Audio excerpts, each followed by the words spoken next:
Selamat datang di dunia Migi Todali, di mana sepasang lansia yang tidak dikaruniai keturunan datang ke sebuah panti buat adopsi salah satu anak-anak titipan Tuhan. Sayangnya cuma bisa adopsi seorang aja kalau ingat umur mereka yang udah tua renta. Tapi kalau dilihat-lihat, emangnya yakin ini satu orang? Lah itu di situ ada, di sini ada. Lah ini ada dua, ini juga dua. Munculnya seorang sih, ya tapi... Lagi ngapain bang? Ceritanya dimulai dari sepasang lansia yang datang ke sebuah panti, mau adopsi salah satu dari anak-anak yang ceria ini. Pastinya kalian gak akan nemuin keanehan. Apalagi kalau ngeliat ke bawah meja di sebelah kanan, ya gak ada yang aneh. Rencananya pasangan lansia ini bakal balik lagi besok, dan sebelum pulang tiba-tiba topi si ibu diterbangin angin, ditangkap seorang bocil pirang. Itulah pertemuan mereka sama bocil bernama Hitori. Sebenarnya cocok-cocok aja kalau dijadian anak dari pasangan berambut pirang ini, tapi gak boleh ya nilai dari fisiknya doang. Gak disangka hujan turun, wiper mobil dinyalain, kelihatan Hitori mayungin sebuah anjing. Udah fisiknya indah, hatinya bersih, jelas pilihan adopsi pasangan lansia jatuh ke Hitori yang datang sendirian dengan jalan kaki. Udah disiapin kamar buat anak semata wayang mereka. Yokoso, Jitsuryoku Shijosugi no Kyosutsu. Muka senang ditampilin Hitori sebagai balas budi dari kasih sayang orang tua angkatnya. Tadinya mau unboxing barang-barang, tapi begitu ayahnya mau buka satu kardus besar, mendadak Hitori minta biarin dia aja yang beres-beres. Aduh anak cowok, hahaha, ada barang rahasia ya. Dikira mereka paling barang-barang kenakalan remaja lah. Mungkin, padahal aslinya muncul remaja satu lagi yang sama persis kayak Hitori. Aslinya mereka adalah anak kembar, buru-buru tata semua barang, dan kalau ada yang datang ke kamar, langsung balik pura-pura. Seakan-akan Hitori cuma satu orang, yang kenyataannya dia punya saudara kembar. Dimulailah kehidupan Hitori ngelabuin orang tua angkatnya sebagai anak satu-satunya. Masih nggak ada keanehan di ruang makan ya, asal nggak lihat ke bagian kiri. Sempat ngobrolin baju-baju baru, tapi Hitori mintanya baju ini aja. Minta dibeliin 2 pasang. Kamu bukan Steve Jobs? Kata siapa? Alibinya baju ini tuh baju paling nyaman buat dia, jadi ya udahlah ya lanjut makan-makan aja sambil ngalihin perhatian orang tua angkat supaya Hitori satu lagi bisa pindah tempat. Kelihatan si ibu sedih nih ada makanan yang masih numpuk, dan di saat itulah Tambah bu, Agus lapar bu. sebenarnya perut dia udah kenyang, makanya ini waktunya mereka tukar tempat selagi orang tua mereka nyiapin makanan. Ngeliat lahapnya Hitori makan, si ibu makin bersyukur deh udah ngadopsi dia. Walau aslinya beli 1 dapat 2. Kejadian seorang tapi 2 orang juga terjadi pas si ayah minta dipukulin pundak. Awalnya sih oke-oke aja, cuman lama-kelamaan ayah mereka mintanya makin ngebut. Pukul, pijit, pukul, pijit, pukul. Disangkanya anak dia punya kemampuan berbakat. Ya emang berbakat pura-pura jadi satu orang. Hari pertama dilaluin dengan sukses, terus ternyata nama mereka bukan Hitori. Nama mereka adalah Migi dan yang satu lagi adalah Dali. Kelihatan kan bedanya? Please kalau ada yang tahu bedanya apa kasih tahu sumpah deh. Besok paginya pada makan semeja bareng. Hitori sih ngeliatin muka-muka friendly ramah gitu, tapi kayak masih ada jarak di antara mereka. Kayak masih sungkan padahal pasangan ini berharap anak semata wayang mereka lebih terbuka. Si ibu pengen masak pai Amerika bareng-bareng, si ayah pengen gendong anaknya pakai pundak. Semua obrolan itu didengar, makanya si kembar ngambil buku tentang pai buat ngejalanin rencana baru. Ibu, aku boleh baca buku deket ibu? Kamu pasti ada maunya. Emang bener, Hitori langsung ngomong sendiri pengen nyobain bikin sama ngerasain pai. Lihat tuh muka si ibu sampai kesenengan gitu. Bu, Agus takut bu. Mereka mulai pelajaran masak. Abaikan yang duduk di lantai, soalnya dia ngasih contekan doang tentang rasa painya. Kita lanjut masang kulit pai. Yang ini kesini, kesini kali. Bentar salah. Set! Nggak disangka si ibu cepet ngambek, tapi seketika ramah lagi soalnya ada tamu dateng. Saatnya Migi dan Dali ngeberesin kerjaan mereka dengan hasil yang sangat memuaskan. Akhirnya kesampaian juga ya mimpi si ibu buat bikin pai bareng anaknya. Tinggal si ayah nih yang kelihatan sedih. Jangan resah gitu dong pak, abisnya si kembar juga punya rencana spesial lainnya. Kelihatannya Hitori kesusahan masang rumah burung di atas pohon. Jadinya kesempatan lah biar si ayah modus. Kalau kamu mau, papa bisa gendong kamu kok. Mungkin posisi awalnya jauh sama yang kita pikirin, tapi jangan salah, soalnya pas si ayah berdiri ke atas, dia berhasil dapat salon pas. Mamam mekanik tua. Si ayah minta maaf, ngejanjiin bakal nyobain lagi nanti. Cuman yang lebih sedih si Hitori, karena emang gak mungkin kalau harus ngegendong mereka berdua. Sebuah ide muncul pas si kembar lihat ke atas, ngelihat posisi boneka mereka. Besoknya si kembar pasang posisi, pakai tali juga biar rencananya sukses. Maksudnya itu, begitu ayah mereka berdiri, si kembar turun dari pohon supaya berat mereka hilang. Ngebuat ayah angkatnya mampu ngegendong Hitori. Sengaja mata si ayah ditutupin, malahan sampai meluk erat-erat biar dianggap Hitori takut ketinggian. Padahal takut aslinya 2 orang. Si ayah tetap nangis bahagia, impiannya berhasil terwujud. Dari kejadian-kejadian tadi, Migi dan Dali makin paham sama keluarga baru mereka, sama orang tua angkat mereka yang adopsi Hitori secara kebetulan, bukan? Bukan! bukan. Sebenarnya dari awal, dari si kembar ngedengar bakal ada yang datang ke panti, Migi dan Dali udah punya rencana biar mereka diadopsi, walau cuma adopsi sebuah anak doang. Diam-diam mereka merhatiin si pasangan lansia, terus kejadian topi si ibu ketiup angin adalah pengaturan biar si kembar dapat perhatian calon pengadopsi mereka. Waktu tiba-tiba hujan juga sama loh, semuanya tuh settingan, termasuk si anjing yang dipayungin aslinya tanah liat. Semuanya tipu muslihat biar Hitori kelihatan sebagai anak kiriman Heaven. Sekarang mereka berhasil masuk ke dalam keluarga lansia, ngejalanin hidup sebagai satu orang, termasuk waktu mereka mandi. Buset, alat sikatnya ngeri. Nggak disangka ibu mereka manggil, langsung masuk tanpa aba-aba dan matanya terbuka lebar. Ya ampun, kamu kok mandi nggak pakai baju? Si ibu cuma mau naruh handuk di luar, tapi ngerasa aneh gara-gara bajunya Hitori ada 2 pasang. Baju yang kemarin kali. Sekali lagi mereka berhasil ngebohongin orang tua angkat. Besok paginya Hitori family time nih, sisir-sisiran sambil muji rambut anaknya yang indah. Padahal Hitori nggak suka tuh rambut ini gara-gara dulu sering diejek waktu di panti. Si ibu nyoba ngehibur dengan bilang rambut ibu jelek dan aneh. Hitori agak tersenyum sambil diliatin kembarannya dari atas, sedikit diejekin Dali. Bisa-bisanya Migi akrab sama si ibu, tapi nggak apa-apalah asal pada nggak lupa tujuan utama mereka. Shululululu, shululululu. Orang tua mereka mau ngasih tahu bakalan pergi ke desa sebentar, tapi anehnya Hitori nggak dibolehin ikut. Baru pertama kali loh permintaan dia ditolak, bikin si kembar ngira para lansia nyembunyiin sesuatu. Langsung mereka ngadain irigasi geledah-geledah seisi rumah, masuk ke dalam gua terlarang, nemuin segitiga bermuda miniatur parasut-parasutan. Gua terbang, malah dikejar-kejar sama anjing peliharaan. Mungkin aromanya ngebuat si anjing penasaran. Lanjut ke ruang kerja si ayah, cuma nemuin coret-coretan orang tua. Kayaknya mereka emang nggak ada yang mencurigakan deh. Kecuali di bingkai foto ada foto rahasia orang tua mereka. Jelas yang cowok ayah mereka, sedangkan siapa nih ceweknya? Apakah sisa ruangan terakhir yang dijaga mirip emot batu? Ruangan yang penuh baju-baju usang, bau debu. Masih nggak ada barang aneh sampai mereka nemuin rambut-rambut manusia berjejer di dinding. Apakah? Belum sempat berteori, keburu datang si anjing narik si kembar. Ternyata maksudnya ngasih tahu orang tua mereka udah pulang. Pada masuk ke gudang buat ngomongin sesuatu yang nggak boleh diketahuin si kembar. Ngomongin tentang acara besok di jam 3 siang. Ibu pengen lihat ekspresinya? Migi Dali nyoba ngintip, cuma ngeliat mesin berputar-putar, mikir para lansia bakal pakai mesin itu buat motong rambut mereka, buat dipasang di dinding rahasia. Pastinya nggak akan dibiarin begitu aja. Makanya pas besok hari, pas lagi milih-milih baju, Hitori minta keluarganya pakai baju hitam biar racing, seragam. Si kembar juga ngambil barang-barang yang mereka butuhin buat ngejalanin misi rahasia di acara pesta penyambutan. Mulai Hitori dikenalin ke anak-anak seusianya, anak dari kenalan orang tua, dan salah satunya ngasih Hitori hadiah. Makasih. Siapa kamu? Protagonis Persona 5. Tiap peserta mulai sibuk masing-masing. Waktu yang tepat netesin cairan pedas ke minuman si ibu. Langsung disodorin minuman bening, aslinya minuman es batu, justru bikin si ibu linglung. Si ayah juga nggak lepas dari rencana jahat si kembar. Diam-diam rambutnya dibikin mengkilap pakai minyak. Nantinya pas matahari lagi panas-panasnya, mereka bakal pakai kaca pembesar biar orang yang ngeremehin si kembar menderita. Rencana awalnya gitu, cuman gak sengaja Dali ketemu bocil tadi yang namanya Eiji. Ngakunya nyari toilet dan sebelum balik, Eiji muji rambutnya Dali. Freakan kalian loh. Nggak kerasa udah jam III. Waktu yang direncanain diam-diam sama orang tua mereka. Tiba-tiba Hitori disuruh duduk, terus matanya ditutup erat-erat. Harusnya di sini Dali si kakak mulai bakar-bakaran, cuman dia ngeliat ayahnya bawa sesuatu di luar. Seketika rencana dibatalin, tapi Migi si adik nggak ngerti. Dia nggak tahu apa-apa. Dunianya gelap gulita, yang bisa Dali denger cuma pinjam dulu 100.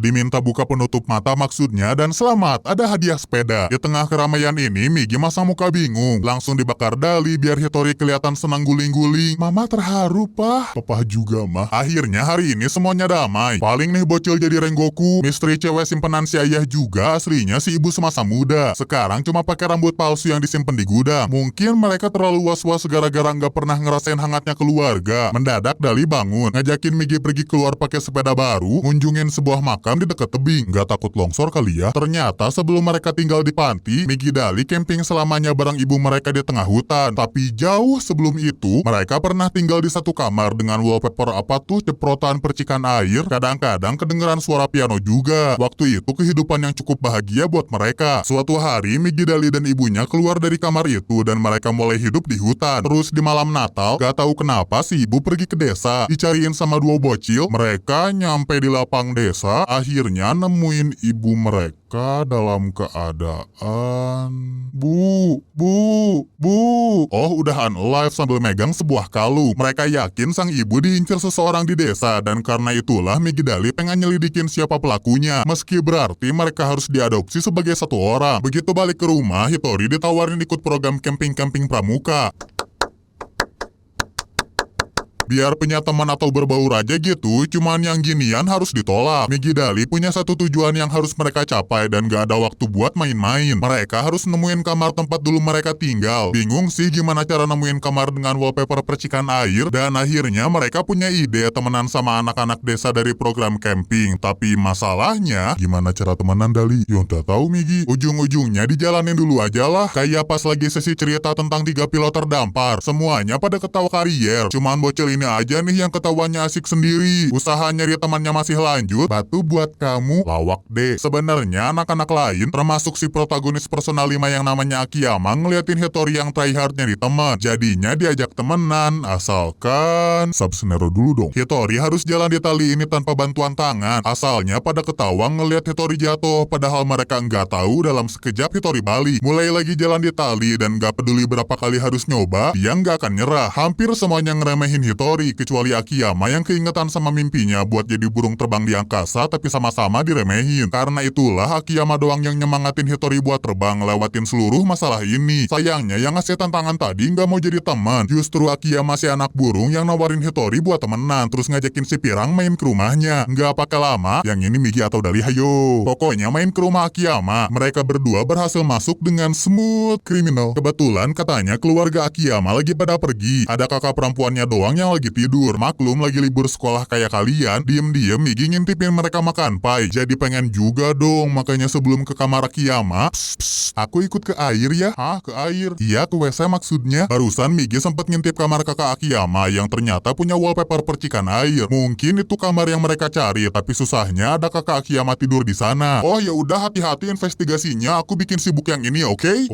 Oke, berisik anjing. Usaha Migi buat tukeran tempat gagal. Alhasil dia tetap investigasi walau masih kesel, kenapa coba harus si adik yang ngerjain hal-hal susah. Sedangkan Dali kakaknya cuma ngeliatin foto-foto Akiyama, pura-pura tertarik sama hobinya si anak burung. Sayangnya si kacamata ngira Hitori nggak peduli, mau ngambil mainan aja ke kamar kakaknya. Seketika di stop dong pengen denger kisah hidupnya Akiyama. Jadilah dia cerita, aku pengen jadi burung, kamu nggak akan ketawa kan? Hahaha. Hitori nunjukin kepeduliannya dan si kacamata mau ngeliatin sesuatu, sementara Migi masih nggak nemuin petunjuk apapun. Tiba-tiba hal mengejutkan terjadi, tangannya dipegang kakak Akiyama. Akiyama ngeliatin kostum burung. Mau Migi atau Dali, semuanya pada terkejut, apalagi si burung pengen ngaca di kamar kakaknya. Lagi-lagi Hitori nunjukin perhatian, bilang bakal gantiin cermin ngeliat semua rasa sedih sahabatnya yang bikin Akiyama tersentuh. Sama kayak Migi yang tersentuh sesuatu, sedangkan Dali tersentuh sesuatu. Hari ini diakhirin sama evaluasi malam-malam. Susah ya cari teman. Emang hari ini susah kah? Cerot, adau. Mereka masih fokus sama tujuan balas dendam dan besoknya Hitori datang ke rumah teman baru yang namanya Maruta. Sempat ada sih waktu penyambutan kemarin sama pas camping, tapi jarang ngobrol juga. Aneh lagian, kok mau ngundang main ke rumah? Semua pertanyaan itu kejawab pas di dalam kamar. Migi nggak boleh nyentuh apa-apa tanpa sarung tangan. Mungkin kegiatan sekarang bakal berat, tapi Dali minta adiknya yang lebih emosional buat sabar. Cuman yakin Migi bisa sabar. Tuh lihat main game Migi menang, tiba-tiba di reset gitu aja. Waktu makan kue juga malah diambil si berang-berang. Puncaknya pas mereka main sweet yang kalah kepalanya digeplak itu loh. Katanya permainan ini sering dimainin di panti, makanya sebagai pemula, Maruta minta Migi pakai handicap. Maksudnya Migi yang jago pakai tangan kanan gak boleh pakai tangan itu. Jelas refleksnya lebih lambat, otomatis kalah diejek-ejekin Maruta. Balik sana ke rumah ibu lo. Oh ya lupa, gak punya ibu kandungnya. Semua hal buruk itu terjadi pas Dali investigasi, nggak nemuin wallpaper bercak air. Justru nemu adiknya yang lagi disiksa. Alhasil begitu Maruta mau mulai lagi permainannya, tiba-tiba Hitori ketarik ke dalam. Seketika Dali muncul ngajakin tanding ulang. Kuungkap sebenarnya Maruta pengen jadiin Hitori sebagai mainannya. Makanya di suite kali ini mereka taruhan, yang kalah harus jadi bawahan yang menang. Sayang yang Maruta nggak tahu, lawannya tuh Dali setangan kidal, jagonya pakai tangan kiri, dan di saat inilah si berang-berang dapat pembalasan.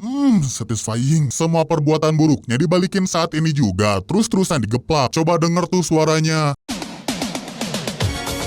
Sampai akhirnya Migi minta kakaknya berhenti, minta Dali buat sabar. Kegiatan mereka hari ini selesai dengan hasil Maruta yang gak berani lagi cari gara-gara di hadapan Hitori si ahli kiri dan kanan. Gak disangka bakal ada masalah baru nih, soalnya ada ART bernama Michang yang kemungkinan ngeganggu investigasi Migi Dali. Orangnya beneran bikin rese loh, segala golo-golo-golonya ditanyain. Udah Michang, kasihan, kamu terlalu manjain. Shut up Michang. Tapi nih habis ngedengerin Michang sering bantu-bantu di rumah lain, mendadak Hitori deket-deket so akrab. Pengen cari info lah, cuman sebagai ART bersertifikat internasional, dia nggak mau gosipin rumah orang lain. Justru malah Hitori yang kena gibah orang tuanya, gosipin Hitori yang pakai dicangcuter garis-garis. Kesel banget tuh Migi sambil niruin gaya gosip ibu angkatnya, bikin Dali ketawa terbahak-bahak. Coba-coba sekali lagi, bejir kesurupan salah. Dari situ mereka sadar Migi punya bakat meniru, cocok buat joki tugas atau dipakai buat ngejalanin rencana ini. Pas si ibu sama Michang lagi ngejemur, diem-diem Dali minta tolong. Langsung disamperin ibu perhatian, diem-diem Migi gantiin posisi ibunya. Ngakunya mau ganti wallpaper yang coraknya mirip boxer ini. Minta spill dong sis, kamar siapa yang punya wallpaper itu? Ketahuan ada di rumah keluarga Ichijo, keluarganya Eiji sama ibu berwajah mamah galak sinetron ini. Katanya ada satu kamar yang punya wallpaper corak air dan misi cari info berjalan lancar. Nggak lupa compact disc garis-garis diambil biar nggak digibahin. Tapi habis ngedenger cerita Michang tentang betapa bahagianya dia dapat anak bernama Hitori, akhirnya Migi ngebalikin celana Superman-nya. Hari-hari besok Migi dan Dali punya rencana baru. Mereka harus bisa temenan sama Eiji di sekolah. Dali naik bis sedangkan Migi naik. Ketahuanlah pas pembagian kelas, ternyata Hitori ditempatin di kelas 15 barengan sama Akiyama, terus Eiji di kelas 11. Masuk kelasnya orang-orang pintar, masuk classroom of the elite. Emang kelihatan banget ya beda kelasnya sama si anak terpandang. Belum lagi Maruta nyebar-nyebar gosip Hitori asalnya dari panti. Kepaksa si kembar rapat dulu nentuin langkah selanjutnya. Kayaknya bakalan susah bagi mereka buat masuk kelas pintar. Habisnya ngerjain soal matematika Rudi beli 100 telur dan beli 200 susu sama dengan orang kaya aja mereka nggak ngerti. Kalau nggak bisa jadi orang pintar, mungkin pertemuan kebetulan di WC sekolah bisa jadi jalan buat temenan sama Eiji. Sayang, meski dulu mereka pernah ketemuan, Hitori yang masuk di kelas 15 nggak akan dianggap sama si murid sempurna. Alhasil baik Migi atau Dali, dua-duanya pada dendam. Pokoknya bakal nunjukin mereka juga satu orang murid yang sempurna. Rambutnya model apa? Beberapa tes awal kelihatan nih nilainya Dali lebih bagus daripada Migi. Harusnya mereka nyiapin diri, apalagi PTS makin deket kan. Ini si adik malah bucin sama murid CWK yang belajar di perpustakaan. Aduh, cukup sekali lirikan aja bikin hatinya Migi. Aduh heboh sendiri, udah kena sih ini LCD-nya, tapi Dali punya ide. Disaranin harus jadi murid pintar kalau mau dapetin hati seorang wanita. Emang iya girls, bukannya yang penting ganteng ya? Ucapan kakaknya kebukti bener nih, soalnya pas Migi nyoba memperluas networkingnya, cewek yang aku namanya Sally bilang sukanya sama yang pinter-pinter. Seketika rasa ingin tahu, rasa ingin belajarnya Migi memuncak. Tanpa tahu dambaan hatinya adalah kakaknya sendiri. Bukan salahnya Dali juga sih, dia kepaksa nyamar biar nggak dicurigain. Misal harusnya Hitori olahraga, tapi malah ada di perpus. Kan jadi bikin curiga. Alhasil Dali nyamar sebagai CWK dan gak sengaja Migi jatuh cinta. Dali ngejadiin ini sebagai kesempatan supaya adiknya mau belajar. Lumayan lah ada hasilnya. Hamil smart boy ya.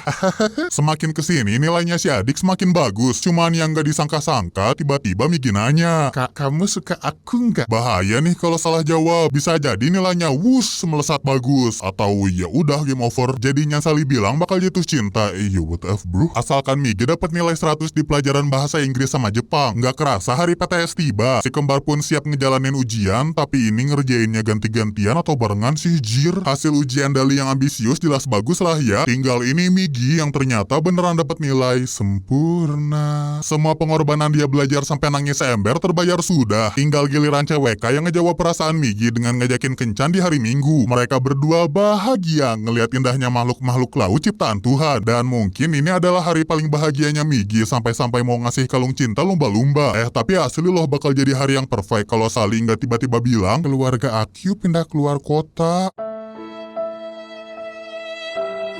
Seketika kalungnya kelepas, Migi nggak percaya apa yang barusan dia dengar. Sally atau lebih tepatnya Dali dalam hatinya minta maaf karena udah ngebohongin dan ini yang terbaik buat mereka. Cuman ternyata Migi masih bisa senyum karena kayak kalung lumba-lumba ini, sejauh apapun mereka berpisah, pasti hati mereka akan selalu bersama. Anjas romantis banget lah kalau dua-duanya bukan lanang. Di hadapan Sally mungkin Migi masih bisa tersenyum, tapi di hadapan kakaknya, dia nggak sanggup membendung beratnya air mata, perihnya ditinggal wanita pertama yang ia cinta. Fuck up, kalau aja bukan cowok. Mana saling pegang lumba-lumbanya masing-masing pula. Itulah kisah cinta si kembar sebelum nemuin masalah baru, di mana Eiji mulai naruh perhatian ke Hitori yang mendadak jadi murid pinter. Alhasil pas kelasnya Hitori pada olahraga, dia ngecek barang bawaan murid-murid, nemuin kalungnya Hitori yang dia anggap kejanggalan, soalnya kalung itu tuh kancing piyamanya Eiji waktu kecil. Loh kok bisa? Buat tahu maksudnya, Hitori sekeluarga diundang makan-makan di rumah keluarga Ichijo. Selagi pada makan itulah, diem-diem Dali keliling rumah nyari letak kamarnya mereka. Bentar, ini siapa? Atau ini apa? Sayangnya si kakak nggak nemuin petunjuk apapun. Justru perjamuan makan siang jadi bencana bagi Migi. Reiko ibunya Eiji nanya tips and trick ke bundanya Hitori. Gimana sih bun cara ngajarin anaknya supaya berprestasi di sekolah? Bun Reiko bisa aja. Saya cuma bisa ngajarin bikin kue pie. Ya pasti, lo bisanya gitu doang loh. Apa? Udahan bersama si muji-muji ihihihihnya. Sejak awal Reiko nggak percaya Hitori dapat nilai bagus. 1000% pasti curang. Dan tujuan keluarga Hitori diundang tuh biar Eiji bisa nunjukin piyama kecilnya. Migi juga sadar kancing piyamanya sama persis kayak kalung dia. Di saat itu juga Hitori langsung dituduh maling kancing. Ibunya nyoba ngelindungin. Mana mungkin buah hatinya maling kancing. Apalagi Hitori masa muka sedih. Diam-diam Dali menyelinap ke kolong meja makan ngebantu ngelepasin kalung dari Migi.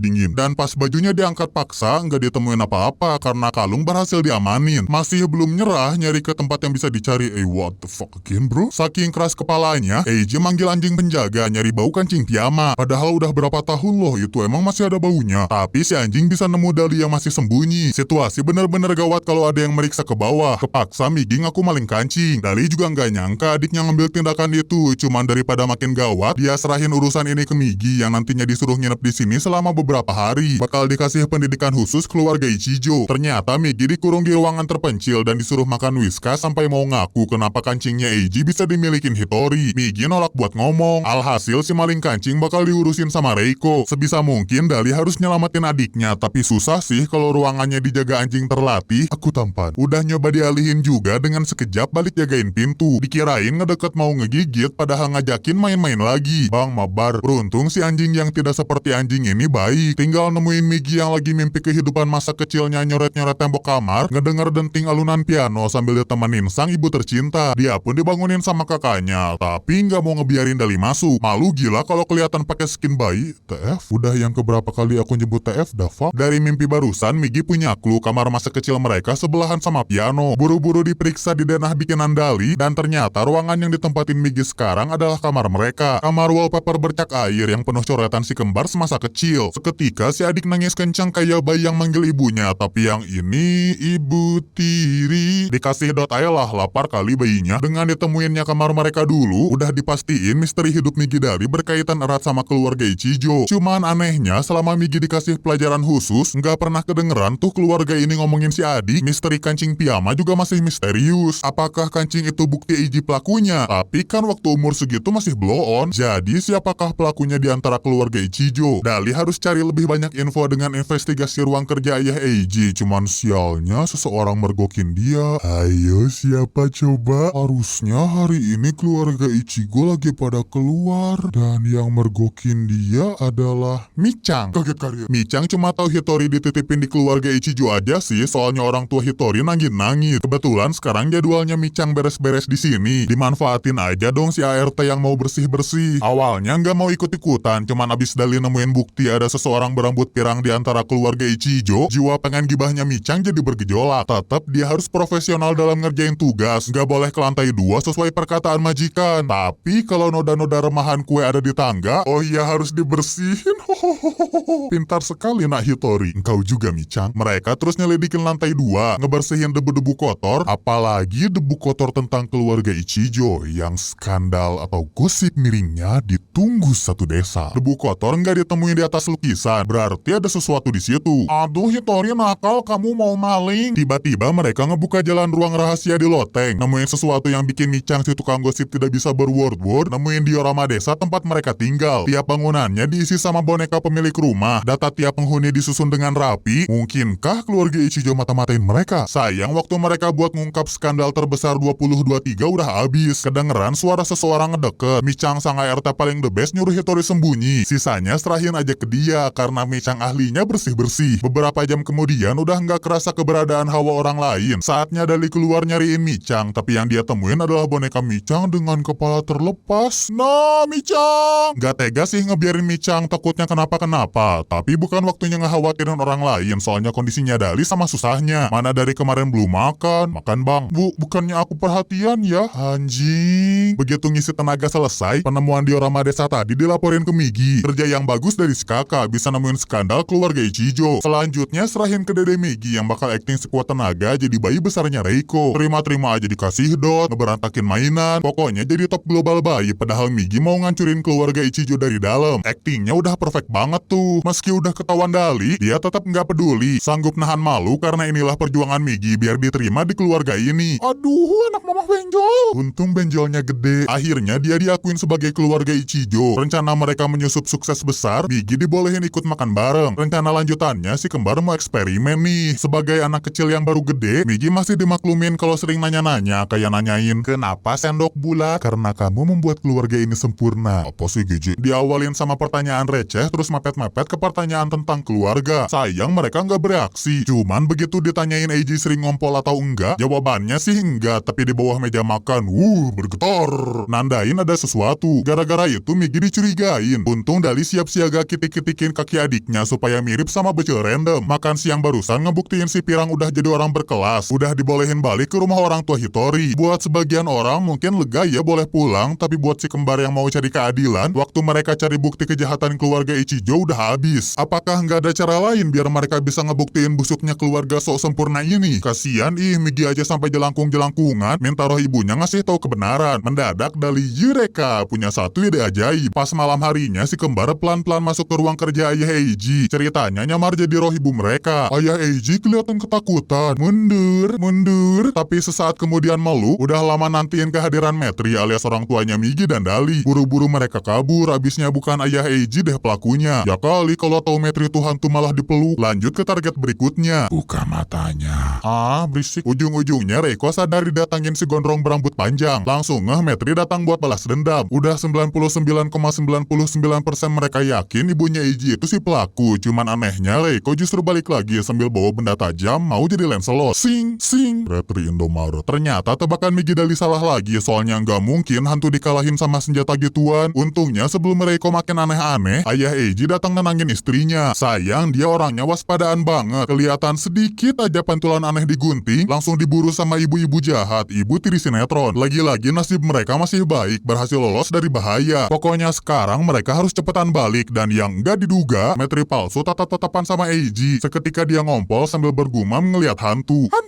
Kejadian malam ini bikin banyak orang terkejut. Entah itu bagi Eiji yang seketika sembunyi di bawah selimut, atau bagi Dali yang udah balik ke rumah tapi jatuh sakit saking syoknya. Padahal orang tua angkat dia udah nyiapin pesta penyambutan loh. Senang ya bisa bareng my boy lagi. Betul sekali, hahaha. Lu ngapain anjing? Harusnya hari ini pada senang-senang, cuman semuanya nggak lengkap kalau nggak ditemenin sang kakak. Alhasil Migi pura-pura sakit biar orang tua mereka ngasih perhatian lebih buat Dali yang lagi sedih. Aduh, ikutan terharu. Hus sana gua geser lu. Tujuan balas dendam Migi Dali makin jelas. Tinggal cari bukti Eiji pelakunya, dan Dali minta biarin dia aja yang ngurusin masalah ini, soalnya bakal diurusin seperti seorang ladyboy. Pas jam makan siang, perkumpulan orang-orang pinter lagi ngomongin hal paling serius bagi umat manusia, yaitu apa tipe ceweknya Eiji. Di saat itu juga jadi nggak mood makan, soalnya ngingetin kejadian malam-malam kemarin, kejadian ngeliat hantu pirang. Kebetulan Eiji yang muntah barusan kepergok sama Sally. Bukan kebetulan sih, habisnya udah diincer. Sally nggak takut meski diancam, soalnya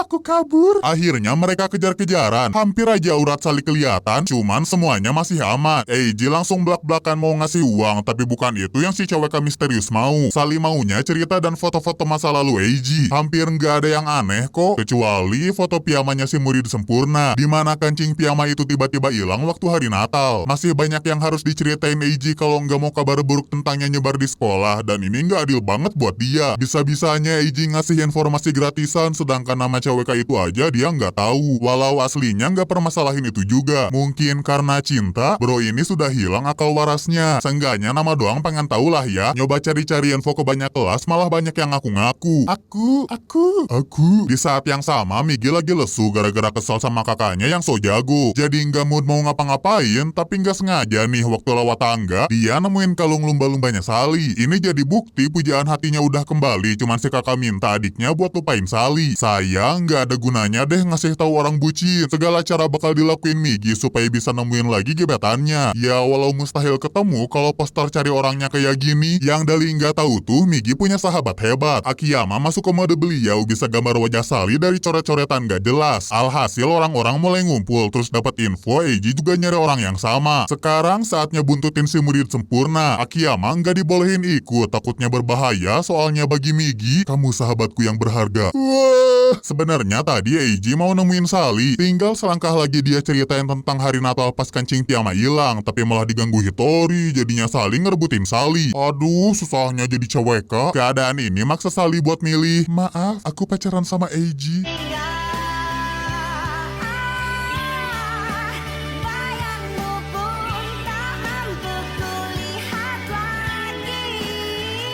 Gara-gara itu, Migi ngerasain patah hati buat pertama kalinya, sedangkan orang-orang yang udah ngelukain hati kecilnya justru pada senang-senang di rumah Eiji. Dali punya rencana mau peragain hasil bacaan dia tentang ilmu hipnotis. Udah dites di adiknya, tinggal dipraktekin ke target utama biar ngakuin kejahatan, tapi supaya berhasil hipnotisnya, ayo kita istirahat tiduran bareng. Oh, Eiji malah jadi guardian of time biar tidurnya nggak kebablasan. Dicoba digoda lagi dong. Aku nggak bisa tidur sendirian, temenin Acu yuk. Ditemeninnya sama boneka. Yang ini juga mau. Ah goblok. Kepaksa Sally gunain kacamata raksasa. Berhasil bikin Eiji salah tingkah. Tapi biar lebih pasti, si murid sempurna minta Sally nunjukin keseriusannya.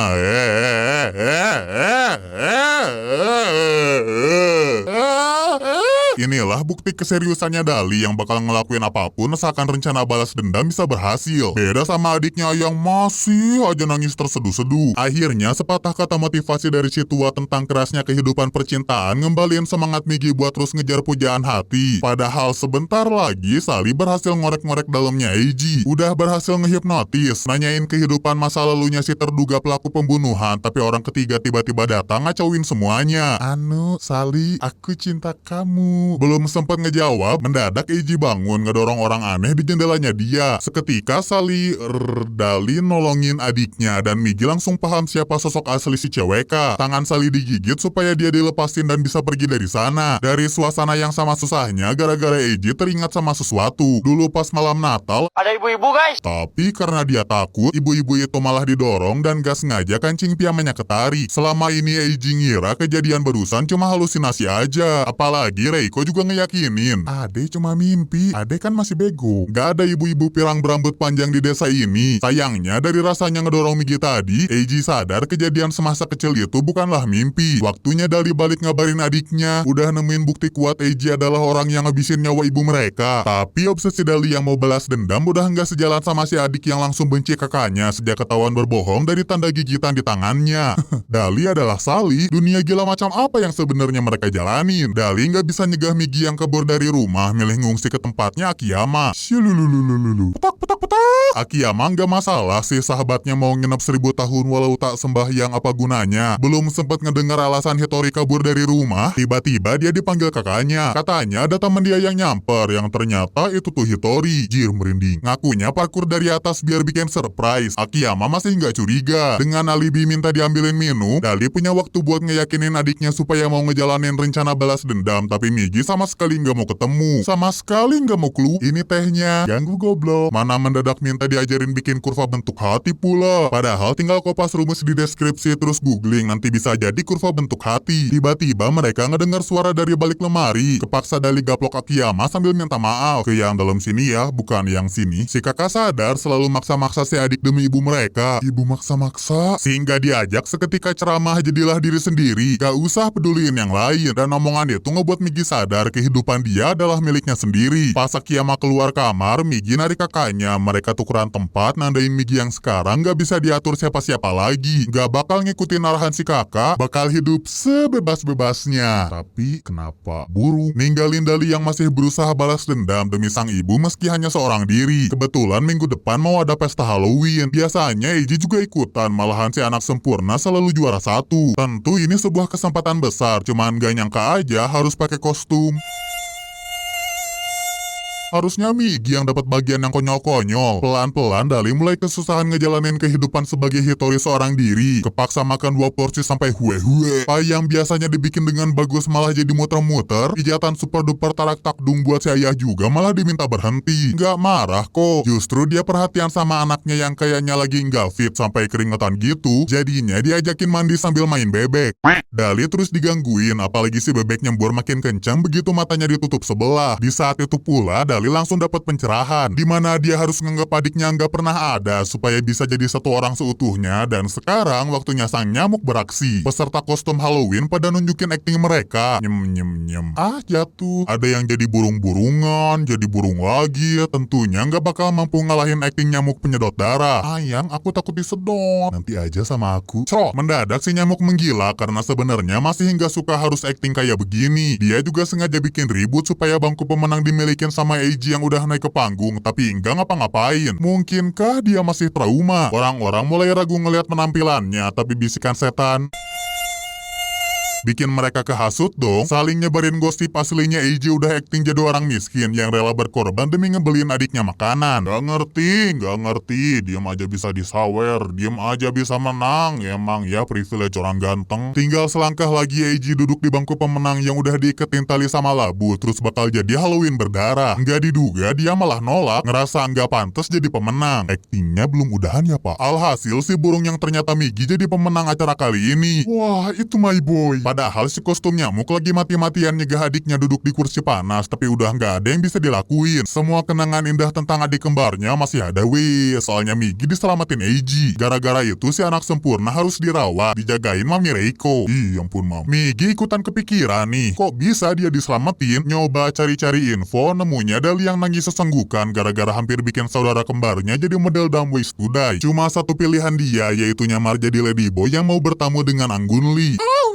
Sally langsung disuruh pulang sama nenek lampir, tapi Eiji pengen sang pujaan hati dibiarin masuk. Boleh kok berduaan di kamar, bertiga juga boleh ya bu. Akhirnya pergi sih, walau tetap aja intip. Bombastic side eye. Sally seketika nanya alasan Eiji nolong Hitori, cuman aslinya dia juga nggak tahu. Ngerasa harus aja gitu nolongin sebagai penebusan dosa dia. Barulah Migi sadar kalau Eiji ini beneran pembunuh ibunya dia. Tiba-tiba Eiji minta Reiko buat ngebeliin roti, dan selagi si ibu pergi, dia mau ngeliatin diorama desa. Asalnya Eiji nggak ngerti apa maksud diorama ini, tapi dengan tersadarkannya trauma masa lalu dia, Eiji ngerti ibunya adalah penjahat. Udah manipulasi Eiji kecil bahwa ibu-ibu pirang bernama Metri itu cuman halusinasi ya, padahal diem-diem Reiko ketakutan. Ngira Metri sembunyi terus bakal datang buat balas dendam. Sebelum balas dendam itu terjadi, Reiko bakal nyalakain keluarga Hitori duluan, soalnya sama-sama punya rambut pirang. Sialnya mereka ketahuan sama si mamah yang punya roti panjang. Eiji nahan Reiko supaya Sally bisa kabur, walau nggak semudah itu, bo, ampun. Kepaksa wignya dilepas, si bunda jahat tahu siapa yang ganggu kehidupan dia. Ini lagi serius malah kesandung, jadi bisa dikejar Reiko sambil bawa-bawa roti kan? Punya ide Sandra Karen adiknya Eiji, tapi jangan harap bisa kabur dari Bombastic side eye. teror roti Prancis. Terus ngejar, maksa-maksa buat masuk. Gara-gara panik rotinya langsung digigit. Karen berhasil lepas, cuman dia nggak cepu kok, justru bantuin Migi sembunyi. Satu lagi rahasia besar keungkap, ternyata Reiko bukan ibunya Karen. Sebenarnya Eiji Karen bukan anaknya Reiko. Keluarga Ichijo cuma pura-pura menjadi keluarga bahagia. Sampai tega loh misahin Karen dari ibu kandungnya. Wah, gila sih obsesinya Reiko. Yang ginian ngejar enggak ya? Loh ngejar bejir. Si ibu jahat seketika datengin keluarga Hitori. Diam-diam ngasih obat tidur supaya rencananya nggak keganggu. Migi yang khawatir sama saudara kembarnya pasti nyamperin dong, malah bikin mereka berdua ketangkap sama manipulator kelas desa. Sekarang udah nggak ada rahasia-rahasiaan lagi. Migi udah tahu Eiji unalive ibu si kembar, Reiko udah tahu Metri sisa tulang. Bahagia banget sampai nangis maskara. Dan sebagai orang jahat yang baik, siapa yang mau nyusul mamah kalian? Sebagai seorang kakak, Dali ngorbanin dirinya, minta supaya Migi dilepasin sekaligus minta maaf karena selama ini udah maksa-maksa si adik buat balas dendam. Padahal bukan ini yang Migi mau.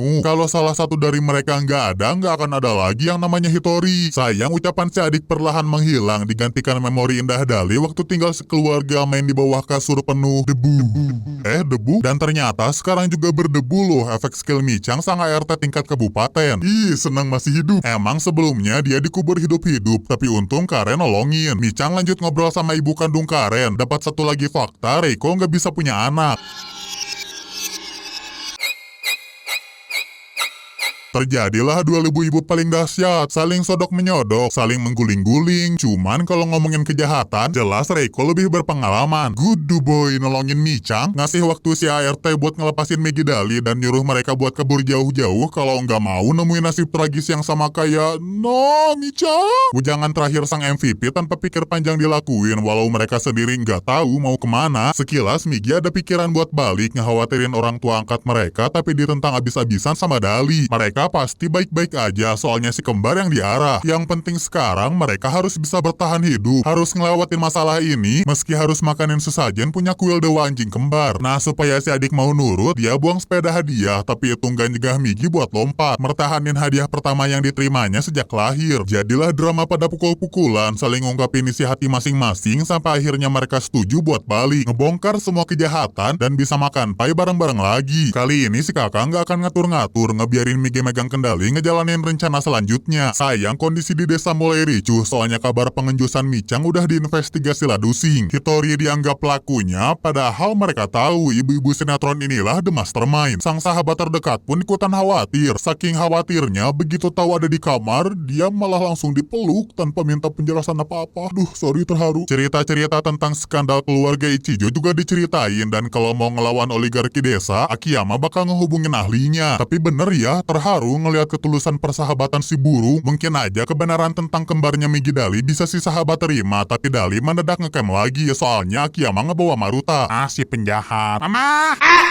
Alasan si burung ngajak si berang-berang tuh karena Maruta punya drone. Bisalah buat ngintai keluarga Ichijo, walau dua ini harus agak menjilat dulu. Rencananya mereka mau ngajakin Karen jadi rekan. Mumpung kenal deket juga sama Maruta, tinggal kirim pesan pakai drone, keganggu binatang dan kegigit mati. Ternyata dia masih belum nyerah. Orang yang dikira penjahat ngeyel ternyata sededikasi itu guys. Gunain lampu buat bikin kode Morse. Akhirnya dapat pesan dari Karen yang gak bisa keluar kamar tapi seenggaknya bisa buka jendela. Migi juga bilang terima kasih dengan tulus karena sebenarnya Maruta beneran udah insyaf pengen jadi temannya Hitori. Ternyata kamu peduli. Lanjut ngomongin rencana selanjutnya, yaitu maksa Reiko bikin video klarifikasi. Cuman kayaknya mereka kekurangan orang nih. Kurang satu orang. Ini udah ada loh. Cukup kan? Ayo nunggu apa? Semua pada bingung. Mau manggil mama aja? Dengan keluarnya si kembar barengan, rahasia ngejalanin hidup sebagai seorang diri keungkap juga. Pengorbanan Megidali ini mengharukan banget dan mereka semakin kompak buat ngebongkar kegelapan keluarga Ichijo. Langkah pertama, si manusia burung tiba-tiba muncul buat narik perhatian para Ladusing. Dilanjut kode-kodean sama Karen biar bisa bikin tali buat masuk ke dalam rumah. Jangan raguin ikatan tali anak pramuka ya. Yang perlu mereka lakuin sekarang cuma pucuk. Sial baru pada sadar di bawah jadi arena latihan militer. Mendadak Maruta nge-freeze dan harus dikasih pok dung biar cepetan ke rumah. Gara-gara itu dahan pohon hampir hancur. Oh no, Dali masih di tengah, gugur sendirian di medan perang kalau nggak ditolongin adik kembarnya. Jadi ingat waktu-waktu pertama kali nyenengin si ayah ya, tapi sekarang lo gendutan ya. Ini tali kulepas jatuh kau. Untung nggak ada tragedi, paling adanya romantika Casablanca. Kayaknya Maruta harus dimasukin ke grup jual beli musang deh habisnya ngeganggu Karen yang mau buka-bukaan tentang keburukan keluarga Ichijo. Dimana Reiko pengen semuanya perfect, pengen semuanya sempurna. Karena itulah Karen minta si kembar bawa kehancuran ke keluarga ini, sedangkan ke Maruta mintanya tato di gigi. Kalau mau Sandra, mending bawa Eiji aja yang lagi dikasih pendidikan. Karen bakal pura-pura kesakitan biar ayahnya datang, terus pada mengendap-endap. Eiji, main yuk. Berisik goblok. Ini gila sih bagi Maruta yang baru pertama kali ngeliat gelapnya keluarga Ichijo. Untung dede besar yang tadi rewel bisa ditenangin, bisa digotong pakai tandu PMR. Selanjutnya mereka harus ada di lantai atas soalnya bakal bahaya banget pas berhadapan sama Reiko. Kalau mereka di bawah nantinya bakalan makanya mereka harus jaga len atas dan Maruta diam-diam ngerekam pengakuan Reiko. Sial, lagi-lagi Eiji rewel, cuman Migi yang lagi-lagi. Dali jelas ogah ngeliatin muka konyol ke pembunuh ibu mereka, tapi harus ingat ya, Eiji ini orang yang pernah nyelamatin nyawa adiknya, nyelamatin Migi dari teror roti Prancis. Roti Prancis what? Akhirnya supaya dede besar tenang, mau juga deh Dali ngeliatin wajah tampannya. Rencana berjalan mulus, sudah pada di posisi masing-masing, termasuk si anjing yang lagi roaming. Geser dikit bang. Mati. Semuanya pada kaget dan ketakutan sama sesosok makhluk yang akan datang. Eiji!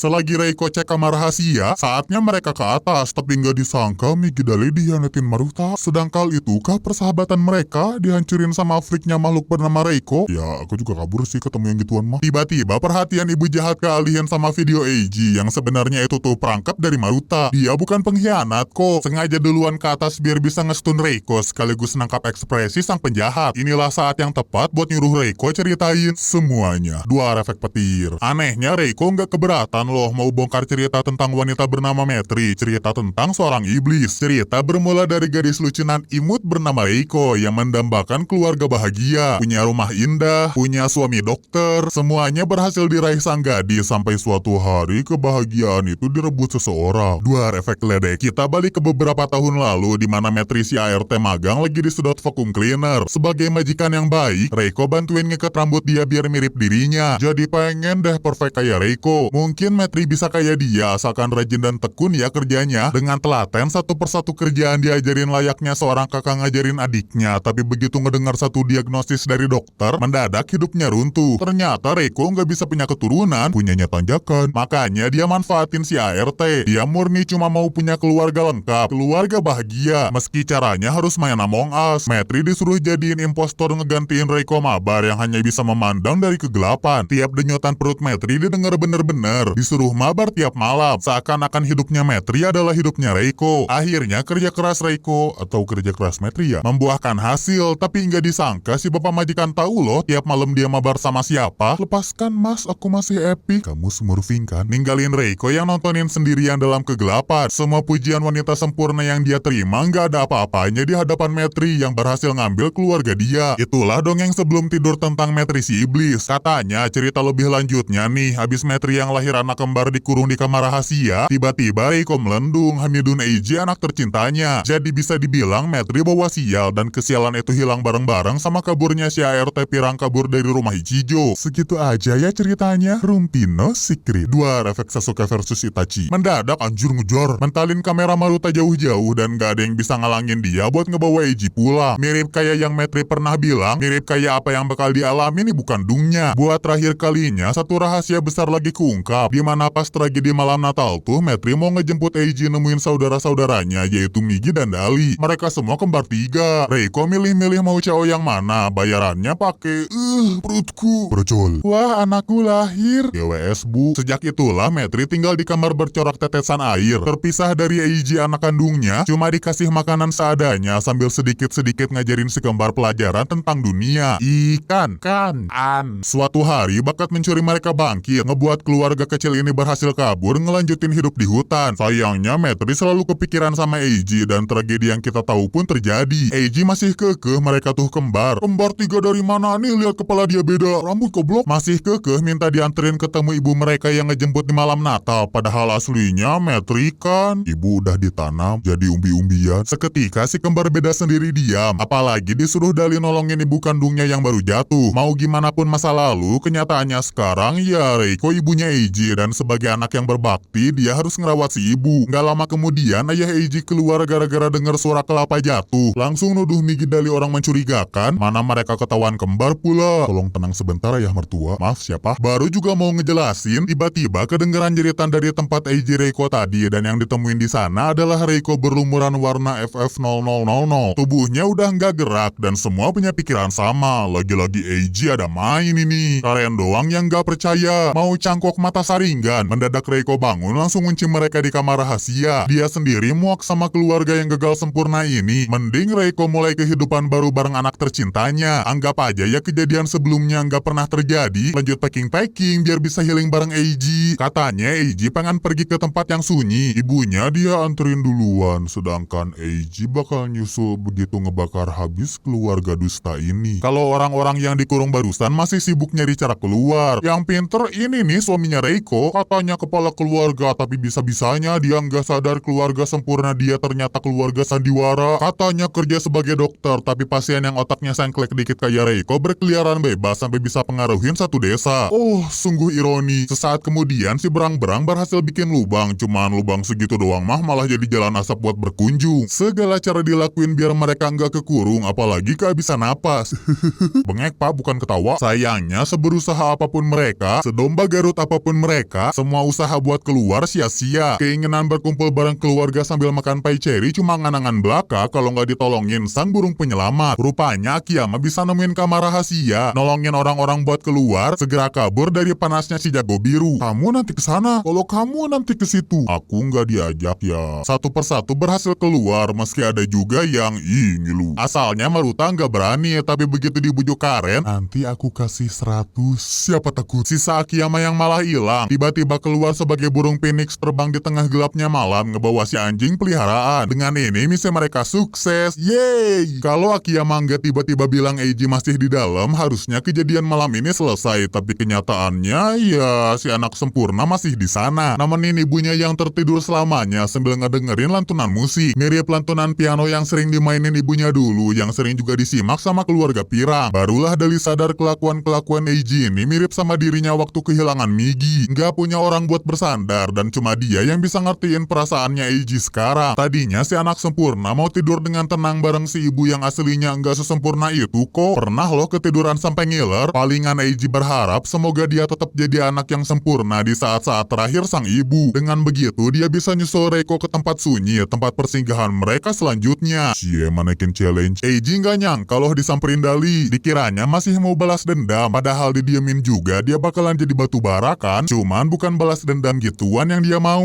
Kebetulan Migi ngikut masuk sambil pakai jurus bujur kebakar, nyairin suasana serius mereka sehingga Dali bisa balas dendam dengan ngajak Eiji tetap hidup. Sialnya masih ada drama. Eiji nggak sengaja ngebuat Dali jatuh. Migi refleks nyusulin kakaknya sambil bawa party satu lagi. Alhasil mereka semua jatuh di Pochinki dan hampir aja ketiban banyak puing-puing. Asap tebal bikin Migi kesusahan nyari Dali. Waktunya Micang, si ART alam sebelah, bersih-bersih asap keluarga Ichijo. Wow, let's go Micang! Dali berhasil ditemuin. Selanjutnya tinggal sedot. Eiji yang nyaris ketimpa lampu juga ketemu. Hei, sahur, bangun, nanti mamah datang loh. Si kakak tertua masih belum nyerah. Gak peduli sepanas apa kerangka lampu, dia terus ngangkat itu demi nyelamatin adiknya yang terpisah. Jelas Migi si peka gak akan ngebiarin kakaknya sendirian. Akhirnya mereka berdua gotong royong nyelamatin Eiji yang asalnya udah gak punya semangat hidup. Perlahan pikirannya terbuka berkat ajakan saudara-saudaranya buat hidup sama-sama. Pesta makan pai cherry bareng semuanya. Inilah kekuatan kebersamaan tiga saudara kembar tapi yang satu beda sendiri ngelewatin masalah berat di asi satu hantu baik hati. Pihak Ladusing udah ngamanin area sekitar. Banyak orang juga yang nonton. Biasa kepoan. Mereka baru bisa pergi kalau udah sepi. Balik ke rumah bareng-bareng buat makan pai cherry. Cuman bagi Eiji yang sekarang, pai cherry terlalu manis buat hidupnya yang pahit. Tiba-tiba dia malah muncul ke publik, nyerahin diri sendiri sekaligus ngakuin segala perbuatannya. Cuma itu aja yang dia bilang. Gak ada pembelaan apapun, siap nerima segala hukuman. Untungnya secara ajaib pengakuan Reiko tentang hidupnya selama ini yang direkam Maruta selamat dari kebakaran. Dibantu pembelaan dari sang ayah, hukuman Eiji bisa diringankan, hanya hukuman kurungan. Keluarga Eiji sendiri pergi dari desa dan akhirnya desa ini ngejalanin malam Natal yang sunyi. Satu-satunya kemeriahan ada di keluarganya Hitori doang yang udah lama gak makan bareng. Natalan sebentar lagi. Semuanya pada senang dong nyambut hari raya Natal, tapi sedih Dali nggak mau keluar, nggak mau gantian sama si adik. Penyebabnya hanya satu kok, wajah dia kena luka bakar pasti bakal ketahuan. Meski orang tua angkat mereka mungkin bakalan nerima, Dali nggak pengen bikin mereka khawatir. Biarin mereka puas manjain Hitori seorang diri aja, sedangkan dia akan selalu jadi bayang-bayangnya. Kalau ditanya gimana penyebaran virus naga joget, sang bayangan bantu ngejawab. Pelajaran olahraga juga pasti dibantuin biar bisa lompat indah. Ngejadiin Hitori sebagai murid paling bersinar di sekolah, tapi di tengah terangnya ketenaran dia, Akiyama sadar ada kegelapan besar. Boleh terbukalah ya ke si sahabat mah, cerita-cerita luka wajahnya Dali. Si kakak bilang kebahagiaan Migi adalah segalanya, tapi bagi si adik pun, dia mau Dali bahagia sebagai dirinya sendiri. Dia nggak mau jadi Hitori, dia nggak mau sendirian. Padahal Dali beneran nggak apa-apa kalau selamanya menjadi bayangan dari Hitori. Tapi kayaknya pikiran itu bakal berubah di malam Natal ini. Udah sewajarnya malam Natal disambut riang gembira, ngobrolin hadiah yang bakal didapat dari Santa kalau jadi Gudu Boy. Termasuk ngobrolin Hitori yang suatu saat bakal punya pacar. Ternyata obrolan-obrolan itu sampai ke bawah ke mimpi loh, dimana Dali seterusnya hidup di bawah bayangan Migi yang udah berkeluarga. Perlahan ditinggalin orang-orang yang dia sayang. Untung cuma mimpi ya, soalnya yang nyambut Dali begitu bangun adalah 2 kotak hadiah Natal. Belum sempet diperiksa, orang tua mereka datang ngucapin, "Selamat pagi Hitori." Ini kenapa ada 2? Santa salah resi. Bungkus kado dibuka berisi set mainan kerajinan dan eksperimen. Nandain orang tua mereka mereka tahu di rumah ini ada anak yang kreatif dan ada anak yang cerdas. Emang perlu waktu buat sadar perbedaan si kembar dan sisanya ayah ibu tungguin dua Hitori di lantai bawah. Terharu banget nggak sih? Siapa yang naruh gawang di sini? Itulah kado Natal terindah bagi mereka walau Dali masih belum mau keluar. Buat terakhir kalinya Migi ceramah, mereka berdua berbeda. Cuma wajahnya doang yang sama dan kedepannya jalur hidup mereka akan semakin beda. Migi bisa jadi pemain rugby, bisa jadi raja, atau bisa jadi astronot. Makanya Migi pengen kakaknya yuk jadi diri sendiri, yuk bahagia bareng-bareng soalnya dia bisa jadi bahagia kalau Dali juga bahagia. Jadilah di pagi hari yang indah, di ruang makan yang udah tertata rapi untuk 4 orang, datang dua anugerah kiriman Tuhan yang isi kehidupan pasangan tua tanpa anak ini. Hari Natal yang biasanya sepi sekarang menjadi makan bang. Sorak-sorai gembira menuhin seisi ruangan. Gak boleh ada yang sedih ya. Si ibu kasih aja Dali omelet, makanan kesukaan si kakak yang selalu dihabisin tiap kali jadi Hitori. Jangan remehin ibu my boy. Dengan makan-makan barusan, gak ada lagi yang namanya Hitori, adanya Migi dan Dali. 4 tahun kemudian, kehidupan di desa berjalan dengan tentram. Bisa puas bikin pie cherry. Manis seperti aku. Ada yang asik nontonin burung, ada yang asik melukis, sisanya tebar pesona sama banyak baca buku. Dan sebagai anak yang baik, bantu-bantu mamah bikin pie gak sih? Dijadiin bahan tontonan sama yang lain. Gak lupa, Micang yang udah di server sebelah ngingetin buat manasin oven. Mama sama Micang sering WA-an lewat tepung loh. Sekarang pai bisa dibuat dengan bagus, apalagi painya khusus dibikin untuk seseorang yang bakal bebas dari penjara. Sebelum orangnya hadir, Migi minta kakak kembarnya ngelakuin sesuatu, soalnya cuma dia yang bisa ngelakuin itu. Gak lama kemudian, keluarga Eiji datang. Kata pertama yang diucapin adalah permintaan maaf atas segala perbuatan dia. Selamat datang Eiji, selamat datang Karen. Perasaannya masih gelisah sampai dia ngeliat Sally ngebawain pai. Baru Eiji bisa ketawa lepas. Pokoknya lega deh mereka masih mau nerima dirinya walau si gadis jelita aslinya malu-malu. Jangan godain Sally aku. Ya udah makan nih Sally. Akhirnya pada bisa makan pie cherry bareng-bareng dan ternyata bagi Eiji hidup itu manis ya. Beres itu 3 saudara sama ibu sama bapak ziarah ke makam Metri. Mamah kok nggak tumbuh? Untuk Eiji yang sekarang, Metri bukanlah ibunya dia, tapi jika suatu saat mereka bisa ketemu, Eiji janji cerita-cerita tentang hidupnya yang tidak sempurna namun menyenangkan. Permasalahan bareng Eiji selesai. Sisa urusan si kembar Migi dan Dali yang mutusin buat berpisah. Dali mau ngelanjutin studi di tempat jauh. Semua ikut terharu ngelihat sang saudara kembar bekal jauh-jauhan. Cuman justru perpisahan inilah yang akan jadi bukti. Meski diri mereka terpisah jauh, hati mereka bakal selalu bersama. Selesai juga deh alur cerita Migito Dali. Cerita saudara kembar yang awalnya nyari keadilan, nyari siapa pembunuh ibu mereka, tapi yang si kembar temuin adalah kebahagiaan, teman, dan arti sebuah keluarga. Kelas. Tapi bener, Migito Dali jadi salah satu favorit anime aku. Udah ceritanya lengkap, tiap karakter juga punya porsinya masing-masing. Puas aja gitu nontonnya. Apalagi ini karya terakhir dari mangaka Sanonami, mangaka yang juga ngebuat Sakamoto Daisuga. Terima kasih sudah menciptakan karya yang menghibur, yang ngena buat kita. Selamat jalan.